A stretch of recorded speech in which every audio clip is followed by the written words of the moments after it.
सुबुं धोन बेबायदि दिहुननो हायाखै दा बेनिखायनो जों जर होनांगोन जोङो जर होनांगोन जेखि जाया जोङो बोरै हायो बे हादान ओनसोलावबाबो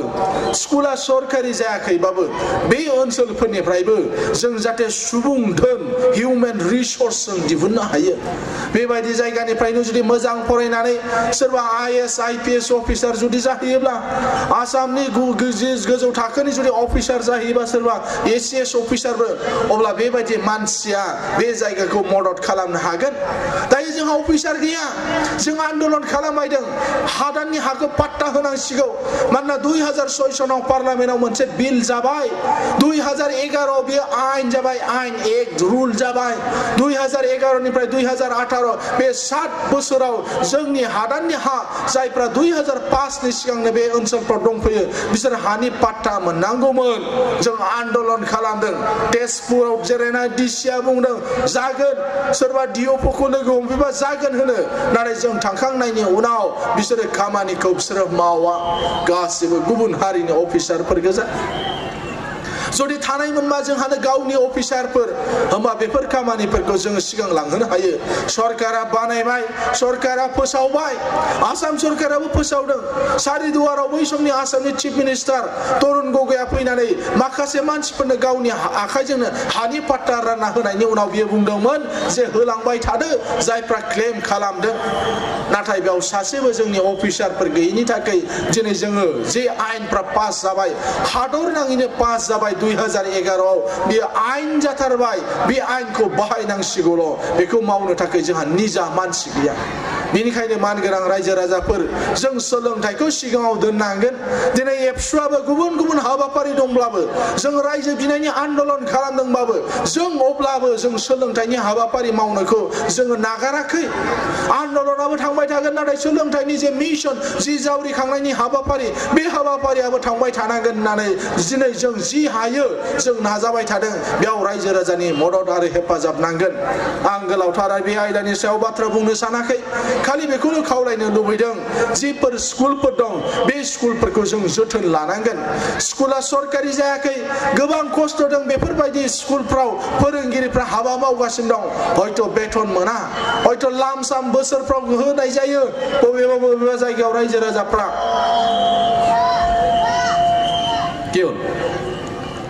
बबेबा जायगायाव होनाय जायो नाथाय बियो जथेस्थ नङाबो जानो हागौ दा जों बोरै सरकारि खालामनो स्कुलखौ बिनि थाखाय जे खामानि मावनांगौ दं बेयाव जाहाथे बयबो मदद आरो हेफाजाब होलायो मा जाहोननि थाखाय जोंनि स्कुला सरकारि जायाखै फोरोंगिरि नांगौ रावबो बिएससि मास्टारफ्रा खाथिनो गोसो गैया न'आव थायोबा टिउसन लायोमोन मेला फैसा बबे भेन्चार स्कुलाव खामानि मावनो दा बेफोरबायदि बाथ्राफोरखौ जों सावरायलायनानै बोरै जों स्कुलखौ जों जोथोन लानो हायो बोरै जोंनि स्कुलाव गुन गोनां सोलोंथाइ मोनो बिनिफ्राय जों मोजां मोनसे रिजाल्ट मोननो हायो बेबायदि बाथ्राफोरखौ नोजोर होनानै बे मिशनाव जेन बयबो मदद आरो हेफाजाब खालामो बिनि थाखाय आं गिबियावनो खावलायदों नैथियाव आं सुंद'यै बुंनो सानदों दायो जों बुंदों दुलाराय बर' फरायसा आफादा बड'फा मिशन फर सास्टेनेबल चेन्ज बड'फा मावथांखि गोजोरथि सोलायनाय बे मिशननि सिङाव गाहायै जों समाज फोसाबनायनि थाखाय जों माखासे हाबाफारि जों लानो गोनां जादों दिनैबो जोंनि बर' मानसिफ्रा दायना फोथायो खोमसि फोथायनाय जेखौ हारसायाव बुङो अन्ध बिश्वास दायना दायनि फोथायनाया जोंनिफ्राय जोबाखै मानसिफ्रा दाबो बुङो मालाय हारिनावबो दं जों नायबानो जाबाय बबेबायदि मालाय हारिनाव दं जोंजों समान आरो जोंनिफ्राय गोग्लैसिननानै थानाय माखासे हारिनि मानसिफ्रा दाबो बेबायदि खोमसि फोथायनायखौ लायो जोंनि ट्राइबेलफोरनि गेजेराव आदिबासिफोरनि गेजेराव माखासे हारिफोरनि गेजेराव जों नुयो बिसोरबो जोंजों समान आरो जोंनिफ्राय गोग्लैसोनानै थानाय माखासे हारिफ्रा बिसोरनि गेजेराव बेबायदि खोमसि फोथायनाया दङ दिनै जों बे बाथ्राफोरखौ जोङो सावरायनांगौ जादों लासिं सिं जादों गुबुन गुबुन जायगानिफ्राय मानसिफ्रा बेयाव फैनानै बिजिरसंनो फैयो रिसार्च खालामनो फैयो मानसिफ्रा खौरां बिलाइफ्राव लिरो टिभियाव देखायो डकुमेन्टारि सिनेमा बानायनानै लांबाय आसामनि ट्राइबेल बर' मानसि दिनैसिमबो बिसोरनि गेजेराव खोमसि फोथायनाय दङ बिसोरनि गेजेराव दायना होननाय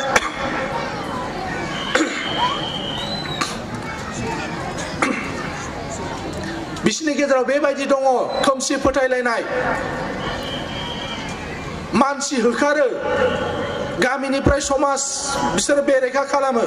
समाज बयकट खालामो दायना मोनोबा मानसि बुथारो बेबायदि मोनसे आबहावाया जोंनि गेजेरावबो दङ बेयो जोंनि थाखाय लासिंसिं बाथ्रा बर'खौ बुंदों बड'फा उपेन्द्रनाथ ब्रह्मआ बर'आ गेरेमसा माहारि जानांगोन आरो जों जुदि गमामायैनो गेरेमसा माहारि जुदि जानांगौब्ला होमबा जों बेफोरबायदि खोमसि फोथायनाय जोंनि समाजनि गेना गोरोन्थिफोरखौ जों फोजोबलांनांगोन जौ जुवानि आड्डाया जोंनाव जोबनांगोन जोंनि हादराव गोबां बेबायदि दायो रायजो दंसै जे रायजोफ्राव जौ मोना ड्राइ स्टेट होननानै डिक्लेयार खालामबाय बेबायदियाव जौ लोंनाय आरो जौ फाननाया बन्द जोंनि हादराव दं माखासे रायजोफ्राव दिनै जोंनि समाजाव बारानिफ्राय बारा जालांबाय थादों सोर खामानि मावगोन दिनै बिरुबाला राभा थाखो 3 थाखो 4 फरायनाय बे बुरिया दिनै बेनो गुवाहाटी इउनिभारसिटिया डक्टरेट डिग्री होदों डक्टर बिरुबाला राभा जाबाय गोबां माखासे साइन्टिस्टफोर गोबां प्रफेसारफोर गोबां मानसिफ्रा ज' जानानै मिशन बिरुबाला दादों डिब्रुगढ़ इउनिभारसिटिया सापर्ट खालामदों गोबां इउनिभारसिटि गोबां कलेजफ्रा मिशन बिरुबालानि सेल खुलिना लादों गावबा गाव कलेज आरो इउनिभारसिटिफ्राव समाजनिफ्राय खोमसि फोथायनायखौ फोजोबनांगौ दायना होननानै साजायनानै मानसिखौ साजा होनाय मानसिखौ बुथारनायखौ बन्द खालामनांगौ बिनि थाखाय दायो मोनसे मिशन जादों मिशन आन्ना हाजारे बोराय आर्मिनि ड्राइभारमोन बियो 6-7 फरायनाय बे आन्ना हाजारे बोराया दिनै जुदि दिल्लीयाव मोनसे आन्दोलन खालामोबा लाख लाख मानसिफ्रा बेयाव जमा जायो आन्ना हाजारे जाख्लनाय खान्थि करापसननि एगेन्स्टै जुजिदों भारताव मोनसे आयेन लाबोनो थाखाय बियो नाजागासिनो दङ रिकल बिल लिंहरफिननो हानायनि मोनसे मोन्थाय जाय मानसिफ्रा उपयुक्त नङा सोरबा अफिसार बे अफिसारा रायजोनि खामानि मावनांगौमोन पाब्लिक सार्भेन्ट बियो नाथाय बियो घुस जायाबा खामानि मावा बे बिला बुंगोन बे अफिसारा जिरायनांसिगौ बे घुसखोर अफिसार घुस जाग्रा अफिसारसो बिनि जायगायाव जों गोदान अफिसार जों थिसनगोन बे एमएलए आ बे एमपि आ थिग नङा रायजोफोरनि भट लानानै बियो देरहालांबाय नाथाय रायजोनि जेबो मावा होमबा बेबायदियाव गोदान बिसायख'थि जाफिननांगौ आरो जों गोदान एमएलए एमपि दैथायहरगोन बेबायदि बिल लाबोनो नाजानाय बोराया गावनि रालेगान सिटी गामिनिफ्राय समाज फोसाबनायनि खामानि मावग्रा बोराया बारा बुरजा फरायनाय नङा मात्र क्लास 6-7 फरायनाय आर्मिनि सासे ड्राइभारसोमोन बियो होमबा जों बे मोननै उदाहरणनिफ्राय जों बुजिनो हायो समाजनि मोजां खामानि मावनो थाखाय गिदिर गोलाव फरायलायनाय जानो नाङा गावनाव जुदि सत मोनसे साहस थायोबा गोथार मोनसे थांखि थायोबा गोथार मोनसे मिजिं जुदि थायोबा होमबा सासे साधारन मानसिफ्रानो समाज फोसाबनो थाखाय बियो खामानि मावनो हायो समाजाव गेना गोरोन्थिखौ फोजोबनो थाखाय बियो हाबा मावनो हायो बेनिखायनो मानगोनां रायजो राजा नोंथांमोन मानगोनां गावबुराफोर गामिनि मानगोनां गामिनि नेहाथारि नोंथांमोन गुबुन गुबुन धोरोम आफादनि मानगोनां दैदेनगिरिफोर धोरोम सिबिनायजों लोगोसेनो जोङो जोंनि हारियाव थानाय गेना गोरोन्थिफोरखौ फोजोबलायनो थाखायबो दिनै जों हाबा मावनांसिगोन जोंनि सोलोंथाइखौ दावगाहोनो थाखायबो जोंनि धोरोम आफादफ्राबो साननांसिगोन बेबायदि बाथ्राफोरखौ साननायनि मोनसे सम जाफैदों बेनिखायनो बे बाथ्रायाव आं गुसुङैल' बेखौ बाथ्राखौ बुंनो नागिरदों दिनै जोङो गुबुन समाज बायदि दावगानाय मोनसे समाज जानो थाखाय मोनफ्रोमबो बिथिङाव जों नाजानांसिगोन जों सोलोंथायाव दावगानांगोन जोंनि समाजा सोद्रोम मोनसे समाज जानांगोन जाहाथे गुबुनफ्रा नायनानै सोलोङो होमबासो जोंनि बड'फा उपेन्द्रनाथ ब्रह्मनि जे सिमां जोंनि बर'खौ गेरेमसा हारि खालामनाय बे सिमाङा होमबासो मोगथां मोनसे महर मोनगोन बेनिखायनो मानगोनां रायजो राजाफोर जेब्ला जोंनि बे मिशननिफ्राय गामि गामि हाबनानै गामिनि रायजो राजाफोरजों सावरायलायगोन अब्ला बेयाव नोंथांमोना बयबो मदद आरो हेफाजाब होयो आं बिनि थाखाय गिबियावनो नोंथांमोन साफ्रोमखौबो आं खावलायदों थामथि आयदायाव आङो बाथ्राखौ बुंनो सानदों दिनै एपइन्टेड स्पिकार थांखि जानाय बुंथिगिरि महरै एनडिपि प्रग्रेसिभनि गाहाय नेहाथारि बिथांखौबो लिंहरदोंमोनब्लाबो बिथांमोनाबो गोबां खामानि थानायनि थाखाय हयथ' बिथाङा दिल्लीयाव दंहैयो बिनि थाखाय हयथ' सफैनो हायाखै गोबां रायजो राजाफ्रा मिथिनो लुबैदों गमामायैनो सोमावसारनायनिया बबे बायदि बिथिङाव दंहैयो एबा थांनाय दाख्लैनि जि केबिनेट डिसिजन बे केबिनेट डिसिजनाव सोमावसारनायनि बागै मानो बुंनाय जायाखिसै थांनाय नभेम्बरनि 19 तारिखाव जे सावरायलायनाय जादोंमोन एबसुजों थानाय लोब्बा आफादफोरजों 2 नभेम्बराव एनडिपि मोननै हानजाजों सावरायलायनाय जादोंमोन आरो बे सावरायनायाव जे डिसेम्बर होननानै बुंदोंमोन जोंनि दैदेनगिरिफ्रा डिसेम्बराव जाफिनसिगोन होननानै बुंदोंमोनब्लाबो नाथाय मानो जायाखिसै दिनै जानुवारि मोनफैलायबाय बे बाथ्राफोरखौ दायो गोबाङानो मिथिनो लुबैदों गमामा मानगोनां रायजो राजा नोंथांमोन राजखान्थि थोरफोआव पलिटिकेल लेभेलाव राजनाथ सिंहजों सावरायलायनाया जाबाय थादोंमोन नाथाय डिसेम्बर दानाव जाफिनगोन होनदोंमोनब्लाबो दासिमहालागै जायाखिसै थांनाय समफोरनि जि सावरायनाय बे सावरायनायफ्रावबो बेबायदिनो जादों दान मोनथामजोंनि उनाव सावरायगोन होनोबा दान मोनबा नांहैयो जों सानखादों डिसेम्बराव हयथ' जायाबो जानो हागौ दायो माखासे अफिसारफ्रा जायफ्रा थाथारनांगौ सोरबा सुटियाव दङ नै सोरबा बहाबा थांदों बिदेशआव बेबायदि जाहोनफोरनि थाखाय डिसेम्बराव जायाखै जानुवारिनि बबे तारिखाव जायो जों बेखौबो बुंनो हाया सरकारा जोबनोबो बारा सम गैला दान मोनथाम मोनब्रैनि गेजेराव बे सरकारा जोबसिगोन गोदान मोनसे इलेक्सन जाफिनगोन इलेक्सन जानायनि 45 सान 45 डेजनि सिगां इलेक्सन नटिफिकेशनखौ फोसावो बेबायदिबा मात्र जोंनि आखायाव मास मोननै मास मोनथाम सल'सै सम बे मास मोननै मास मोनथाम समाव जोंनि बर'फोरनि सोमावसारनायनि फिथाइखौ जों मोनगोन ना मोना जेखौ बिजेपि सरकारा बुंदोंमोन नोंथांमोना भट होदोंमोन बे जायगायाव आरपि शर्मानो बिजेपिनि एमपिनो भारत उदांस्रिनि उनाव बे तेजपुर समस्तियाव कुनुदिन बिजेपिया देरहाफेराखैमोन जोंनि लाख लाख बर'फ्रा सापर्ट खालामनायनि थाखाय फार्स्ट टाइम गिबि खेबनि थाखाय बिजेपिया आरपि शर्माया बे समस्तियाव देरहानो हादोंमोन दिनै बिथांमोना रादाय होदोंमोन बिजेपिया जुदि सरकाराव फैयोबा गमामायैनो बर'फोरनि जेंनाखौ सुस्रांनानै होनाय जागोन होननानै बिथांमोना बुंदोंब्लाबो 2.5 बोसोरनि उनावसो जिहेतु सावरायलायनाया जागायजेनबाय फैयै फैयै दिनैबो सावरायनायावनो दङ बिनि गेजेरावनो दाख्लै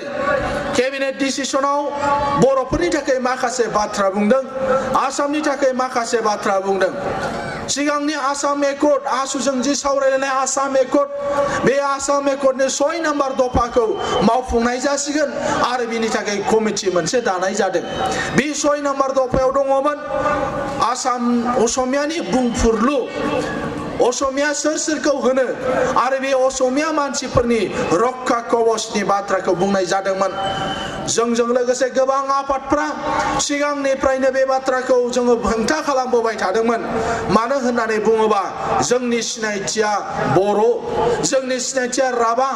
जोंनि सिनायथिया मिसिं जोंनि सिनायथिया देउरि जोंनि सिनायथिया गुबुन गुबुन सोरखौ असमिया होननानै बुंनो नागिरदों बियो स्पष्ट जानांगौ कंग्रेसनि दिनावबो एसेम्ब्लिनि स्पिकारनि दैदेननायाव गोबां बेबायदि मेल मिटिं जादों बेयावबो जों ट्राइबेलफ्रा बुंदों जे जों खिलनजिया जों थागिबि खिलनजिया कमा असमिया खिलनजिया होननाय जाथों जों खिलनजिया जों थागिबि ट्राइबेलफ्रा आरो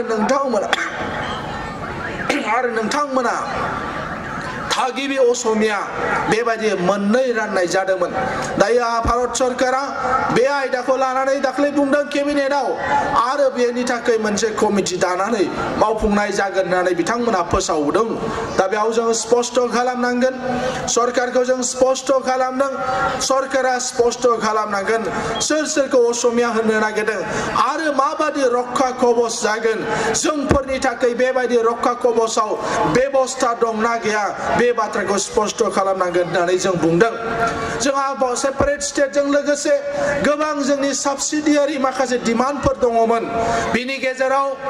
बड'फा उपेन्द्रनाथ ब्रह्मनि 6 बोसोर आन्दोलनावनो माखासे डिमान्डफोर खालामनाय जादोंमोन क'क्राझाराव थानाय रेडिअ सेन्टार बे रेडिअ सेन्टारा बर' प्रग्रामफोर फोसाव जायोब्लाबो जानो हागौ नोंथांमोननि भालुकपुङाव खोनाफैयो हयथ' खोनाफैया हयथ' अदालगुरिसिम खोनाफैया हयथ' बाक्सासिमबो खोनाफैया बियो क'क्राझारनि साखाथि फाखाथिल' खोनायो बेयाव नांगौ बायदि बहाय बिफानफोर जगायनाय जायाखै केजुएल एनाउन्सारफोरजोंनो बे रेडिअ सेन्टारखौ सालायबाय थानाय जादों बेबायदि बर' अफिसार हराखै बर' प्रग्राम सालायनो थाखाय बेयाव थानाय जि दूरदर्शननि सेन्टार दङ DD1 बेखौ आपग्रेड खालामनांगौ होननानै गोबाव समनिफ्रायनो बुंबाय थानाय जादोंमोन दाख्लै केबिनेटआव गिदिर डिमान्डखौ बुङालासेनो बिसोरो बुंदों क'क्राझाराव थानाय रेडिअ सेन्टार आरो टिभि सेन्टारखौ दायो आपग्रेड खालामनाय जासिगोन दायो मा होनदों मडार्न फेसिलिटिफोर होनाय जासिगोन उमुक तुमुक होनाय जादों गमामा मा होमारो जों मिथिया खालामगोन होनदों माबादि खालामगोन जों मिथिया गोबाव समनिफ्रायनो जों बुंदों आसामाव नङा क'क्राझाराव नङा जों बुंदोंमोन दिल्लीयाव बर' राव आरो थुनलाइ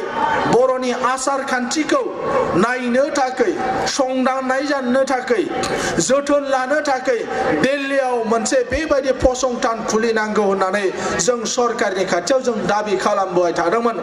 नाथाय दाख्लै केबिनेट मिटिंनि गेजेरजों राजनाथ सिंहआ बुंदों क'क्राझार होननानैसो जे जिनिसखौ जोङो दिल्लीयावसो बिदोंमोन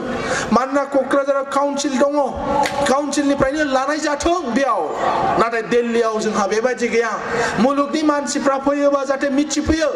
बर'आ मा जाथि बर'नि माखासे बाथ्रा मिथिनो जुदि लुबैयोबा बर'नि हारिमुनि बागै जुदि मिथिनो लुबैयोबा दिल्लीयावनो जाहाथे नुलांथों मानोना गुवाहाटियावबो दायो नाजाबाय थानाय जादों बर' साहित्य सभानि दैदेननायनि गेजेरजों बाथौफुरियाव बेबायदि मोनसे नाजानाय जादों सोलिगासिनो दं खामानिफ्रा जों बिनिखायनो दिल्लीयाव लुबैदों मुलुगनि मानसिफ्रा मिथिदों दायो क'क्राझार होननानै हरदों दायो गोबां बेबायदि रेलनि नाम दं गावबा गाव जायगा गावबा गाव बयहाबो दङ जों बेखौबो गोबाव समनिफ्राय जों दाबि दावा खालामदोंमोन बे दाबिया जों एबसुनि थार 3 बोसोरसो जाबाय बे दाबिखौ खालामबाय थानाया पेसेन्जार ट्रेननि नाम दङ सिफुं होननानै होदों जों गोजोनाखै गंसेल' ट्रेन पेसेन्जार नाथाय बेबायदि एक्सप्रेस ट्रेननि नामावखौबो बर'नि नामजों दोननांगौ जों आर'नाइ होननानै बुंना हरदोंमोन बोसोरथाम सिगां जोंनि एबसुनि बोसोरसालिया जथुम्मायाव सावरायनानै जों डिमान्ड खालामदों आरो बे डिमान्ड बायदियैनो दिनै गनायनानै ब्रह्म माने बिटिसि जों थांगोन जि ट्रेन दङ सुपारफास्ट ट्रेन बे ट्रेननि नामखौ आर'नाइ दोननाय जागोन होननानै बेबायदि फोसावदों नाथाय जोंनि जि गाहाय जि दाबि बे गाहाय दाबिनि सोमोन्दै जेबो बुङाखै नाथाय जोंनि जि दाबि सनितपुर आरो बिश्वनाथ जिल्लानि हादानाव थानाय जोंनि बर' रायजो राजाफोरनि 2005 सनाव बिल पार्लियामेन्टआव बिल लाबोजानाय 2006 आव पास जानाय 2011 आव आयेन जानाय जे बिल 2005 नि सिगां जायफोर थागिबि मानसिफ्रा हादानाव रायजो जाबाय बे मानसिफ्रा हानि पाट्टा मोननांगौ होननाय जे दाबि बे दाबिखौ दाबो सरकारा जेबो बुङाखै जोंहा रंजानांगौ गैया ओंखायनो जि दाबाया गाहाय गाहाय दाबिफोर दिनै हानि पाट्टा मोनैनि थाखाय नोंथांमोननि स्कुला सरकारि जायाखै बेयाव सुजुग सुबिदा मोननाय जाया हारसा मानसि देरहानांगौ एमपिआव भट होयो जोंनि मानसिफोरखौ हारसा मानसि एमएलए देरहानांगौ भट होयो जोंनि हादाननि मानसिफोरखौ जेला गाव खुंथाय गाव शासन पन्चायतरि राज गावनि ओनसोलखौ नायगोन गरिब मानसिफोरनो न' नांगौ गरिब मानसिफोरखौ सहाय होनांगौ लामा दालां बान्दोनांगौ जेफ्रा पन्चायतनि गेजेरजों फैयो बे सुजुग सुबिदानिफ्राय जोंखौ माने गोजानाव दोननाय जादों जेब्ला जों भारत सरकारजों रायलायबाय थायो मोनफ्रोमबो रायलायनायाव जों बुंदों सानसेखालिनो रायलायनायाव राजनाथ सिंह हम मिनिस्टारा बियो आसरित मोनदों बेबायदिबो दं नामा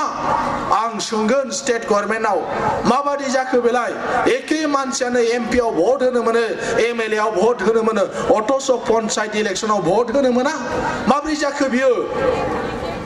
अब्लाबो खिन्थु दाख्लैनि केबिनेट बाजेटआव केबिनेट मिटिंआव बे बाथ्राया फैयाखसै माला फैगोन जों मिथिया बिनि थाखाय सरकारखौ जों नारसिनबाय थादों आन्दोलन खालामबाय थादों नोंथांमोनखौ लानानै बार बार तेजपुराव धेकियाजुलियाव बहाबा जों आन्दोलन गोबां खेब खालामबाय अब्लाबो खिन्थु आसाम सरकारा दाबो थामथिम नङा दायो आसाम सरकारनि सानैसो मन्त्रिया नाटक खालामगासिनो दङ जिपिएस सुफिननाय जासिगोन मेपिं खालामनाय जासिगोन बा बिनि थाखायबो फिथा हालायलायनाय जायो अथस सुनोसो नागिरदों मेपिंसो खालामनो नागिरदों खालामखांबाय 2 बोसोर सिगां कंग्रेस सरकारनि दिनाव मेपिं खालामबाय गासैबो लेखाफ्रा थाम-थिम जानानै दङ डिसि अफिसाव डिअपनि अफिसाव सार्केल अफिसाव बेबायदिफ्रा मानो रानजायाखै रानजानांगौमोन दुखुनांथाव बाथ्रा मानगोनां रायजो राजाफोर बे बाथ्राफोरखौ जों हमदांनांगोन जोङो सिगां सानदोंमोन जों सिगां फरेस्ट मिनिस्टार आरो WPT मिनिस्टार प्रमिला रानी ब्रह्म बे मोननाय सासे मानसिनाव मोननै डिपार्टमेन्ट दं आरो नडेल एजेन्सिया WPT मन्थ्रियानो अब्लाबो खिन्थु जायाखिसै दायो बोखावना होबाय चन्दन ब्रह्मनो WPT मिनिस्टार होदों आरो परिमल शुक्लबैद्य बराकनि मानसिनो फरेस्ट मिनिस्टार होदों बिथांमोननि दिनाव जोंनि खामानिया जाबावगोन ना जाबावा जासिनगोन ना जासिनला बेबायदि बाथ्राफोरखौ जों साननो गोनां जादों ओंखायनो मानगोनां रायजो राजाफोर सोरबा बुंबानो जानाय नङा गोबां खेब जों सरकारनि खाथियाव जों दाबि दावा खालामदों थांनाय 5 जुलाइआव भारत सरकारजों जेब्ला सावरायनाय जादोंमोन आसामनि चिफ सेक्रेटारि बिथांमोना थांदों आरो एक्शन टेकेन मोनसे रिपर्ट होदों कुनु बेला बर'फोरजों सावरायनायाव आसामनिफ्राय बर' संगठनफ्रा दाबि खालामनायनि सायाव कुनु दिन बेबायदि एक्शन टेकेन रिपर्ट दाखिल खालामफेराखैमोन थांनाय बारनि 5 जुलाइआव जेब्ला जों सावरायनाय जायो आसाम सरकारा एक्शन टेकेन मोनसे रिपर्ट लांदों आरो बेयाव बुंदों बे एबसुआ दाबि खालामनायखौ 2 मावगासिनो दङ मावजेनबाय सुजेनबाय उमुक खालामबाय तुमुक खालामबाय राजनाथ सिंहआ रायदों बोसोरनै जाबाय बिसोरो बुंफैनाया आंनाव नोंसिनि सिगाङाव बुंदों नोंसोरो खालामगोन होनदोंमोन दिनैबो मानो सुनो नागिरदों मावजेननो नागिरदों मानो जानांगौ ओइबारनि सावरायनायाव जाहाथे बेबायदि बाथ्राखौ बुंफैया बेबायदि होननानै बुंजाहरनो गोनां जादों मानगोनां रायजो राजाफोर बेयाव गोबां रोखोमनि कौशल जाबाय थादों नोंथांमोननि बे जायगानि एमएलए केस होयो मालाबा सोरखौबा थुनजलायनानै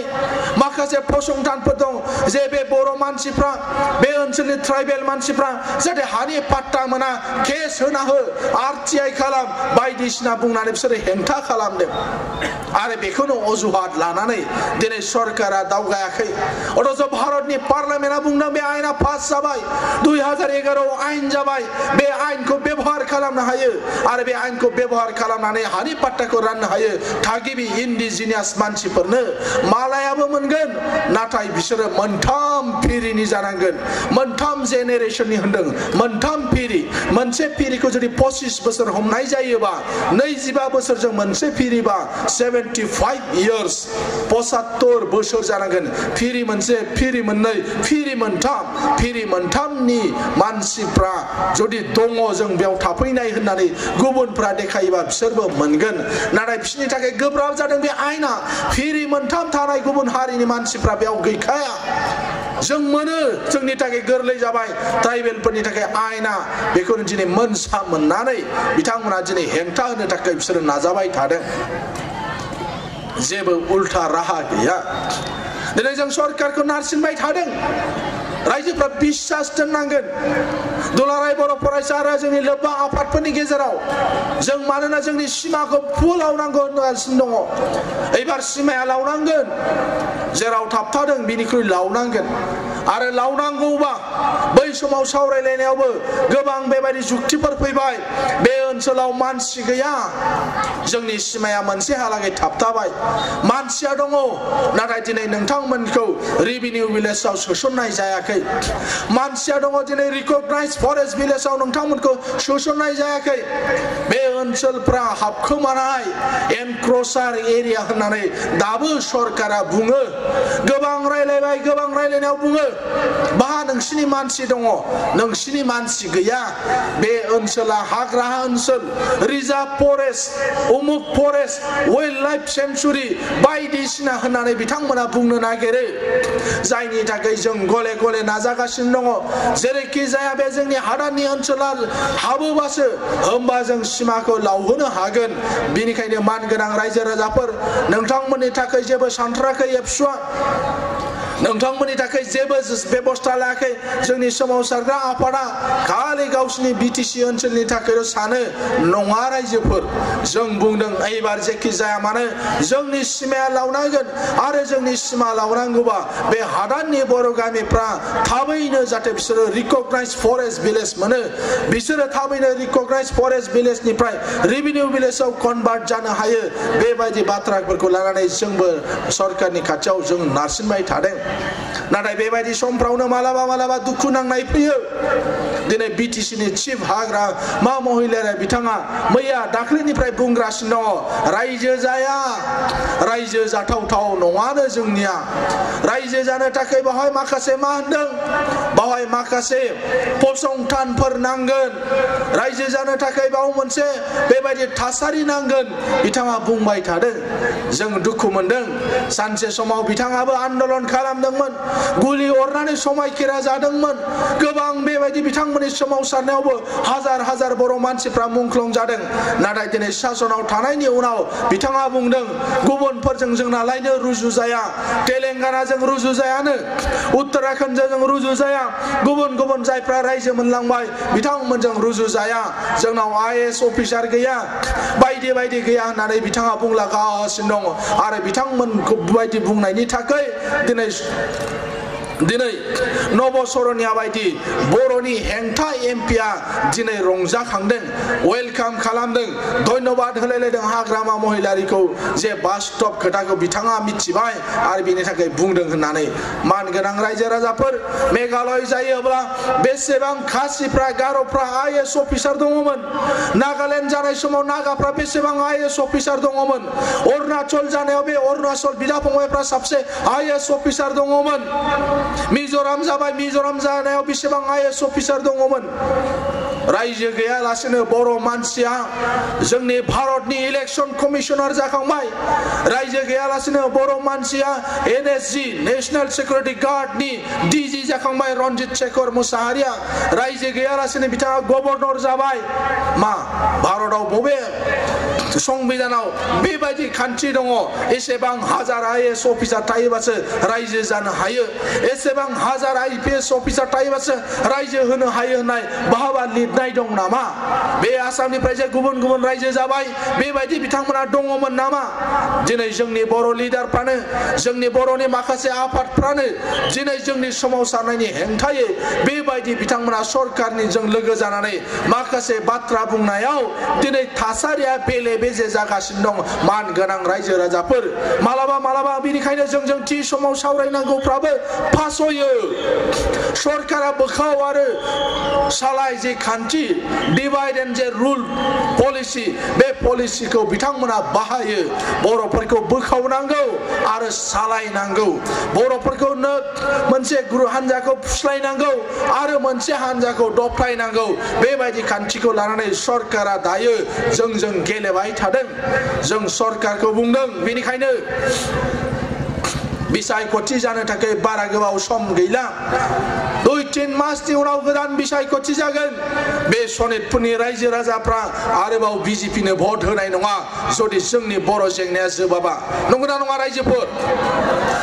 जों होनाय नङा होनोबो नाङा जोंनि मोनथायखौ जों मोननांगोन थाखा फैसानि थाखाय स्किमनि थाखाय जों होआ जों बुंदों बर' जेंनाया सुस्रां जानांगौ आरो बर' जेंनाया सुस्रां जायोबा जों बिजेपिनो भट होगोन बर' जेंनाखौ सुस्रांनो थाखाय जुदि सोरबा दावगाबोयोबा जों बिसोरनो भट होगोन नाथाय ओरैनो नङा जोङो 5 बोसोर जों लामा नायबाय बे 5 बोसोराव गोसो जायोबा हायोमोन जेंना सुस्रांनायनि थाखाय खामानि मावनो हायोमोन नाथाय सरकारा बेबायदि जों बिथांमोना गोहैलो खालामगासिनो दङ सम बारहोगासिनो दङ जों बुंदोंमोन गोबां बिजेपिनि दैदेनगिरिफोरखौ नोंथांमोना केबिनेट डिसिजन लादो केबिनेटआव पास खालामनानै दोन बर' जेंनाया जेन सुस्रां जायो जिहेतु सम गैला उनाव जुदि नोंथांमोना सरकार दाफैफिनोब्ला होमबा जाहाथे आद्रा थानाय खामानिखौ मावनो हायो जों गले बिजेपिनि दैदेनगिरिफोरखौ आरएसएसनि दैदेनगिरिफोरखौ जों बुंदोंमोनब्लाबो किन्तु बिथांमोना दिनैसिमहालागै बेबायदि जेबो थासारि लायाखै बरन्स जोंफोरबायदि बर' हान्जाखौ जोंफोरबायदि ट्राइबेल मानसिफोरखौ गादबनायनि थाखाय खैसार खालामगासिनो दङ जायनि थाखाय गाबोन जोङो मोनफ्रोमबो जिल्ला आरो महकुमानि सदर थावनियाव 3 घन्टानि धरना हाबाफारि लादों गुबुन जाथावथाव नङै मानसिफोरखौबो जोंफोर